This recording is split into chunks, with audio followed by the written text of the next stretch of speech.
Assalamualaikum warahmatullahi wabarakatuh.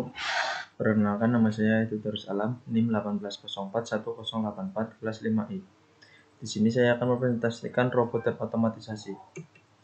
Yang pertama itu ada klasifikasi robot, aplikasi robot, sejarah robot,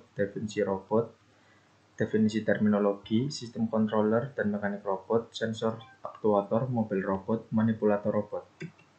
Klasifikasi robot. Klasifikasi robot dibagi menjadi 4 bagian, yaitu ada mobil robot. Yang mobil robot sendiri adalah konstruksi robot yang ciri khasnya adalah punya aktuator berupa roda untuk menggerakkan keseluruhan badan robot tersebut. Sedangkan non-mobil robot ini tidak dapat berpindah posisi dari satu tempat ke tempat lainnya. Robot humanoid. Robot humanoid adalah robot yang menampilkan keseluruhannya dibentuk berdasarkan tubuh manusia, mampu melakukan interaksi dengan peralatan maupun lingkungan yang dibuat untuk manusia. Kemudian ada gabungan mobil robot dan non-mobil robot. Robot ini merupakan penggabungan dari fungsi-fungsi pada robot mobil dan non-mobil, sehingga keduanya saling melengkapi. Aplikasi robot. Beberapa aplikasi simulasi untuk membuat robot, antara lain yaitu ada RoboMind, Microsoft Robotic Developer Studio, Virip, OpenHR, B3, Layer, Simbot, kemudian ada Algodo. Sejarah robot.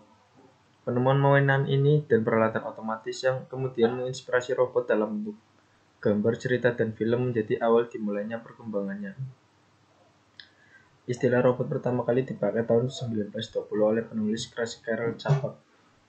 Kemudian pada tahun 1941, barulah istilah robotik digunakan dalam teknologi robot oleh penulis fiksi ilmiah Isaac Asimov. Kemudian George Deville dan Joseph Engelberg membentuk perusahaan robot pertama kali pada tahun 1956. Deville memprediksi akan menjadi bagian penting di industri sebagai operator pabrik dan membantu pekerja dalam menjalankan mesin-mesin pabrik. Kemudian ada definisi terminologi. Menurut Kamus Webster, robot adalah sebuah alat otomatis yang digunakan untuk melakukan pekerjaan yang biasanya dilakukan oleh manusia atau operator yang kecerdasannya hampir sama dengan manusia. Kemudian menurut Institute of America, robot adalah manipulator multifungsi yang dapat diprogram berulang-ulang, yang dirancang untuk memindahkan bahan, suhu cadang, atau alat khusus tertentu melalui serangkaian gerakan terprogram untuk memenuhi serangkaian tugas. Kemudian sistem controller dan mekanik robot. Sistem controller adalah sebuah sistem komputer fungsional dalam sebuah chip. Di dalamnya terkandung sebuah inti prosesor, memori, sejumlah kecil RAM, memori program, atau keduanya.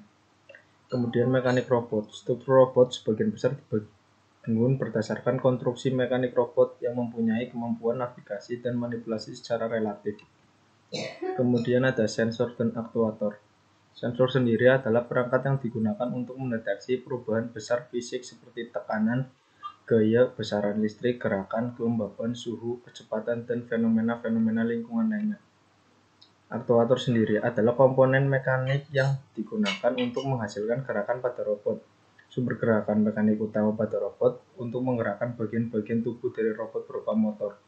Aktuator bisa menggunakan elektrik, hidrolik, ataupun pneumatik. Kemudian mobil robot. Mobil robot merupakan sebuah robot yang dapat bergerak dengan leluasa karena memiliki alat gerak untuk berpindah posisi. Manipulator. Pada robot industri, manipulator merupakan sebuah rangkaian benda kaku, red bodies terbuka yang terdiri atas sendi atau join dan terhubung dengan lengan atau link, di mana setiap posisi sendi ditentukan dengan variabel tunggal sehingga jumlah sendi sama dengan nilai derajat kebebasan, jar of freedom.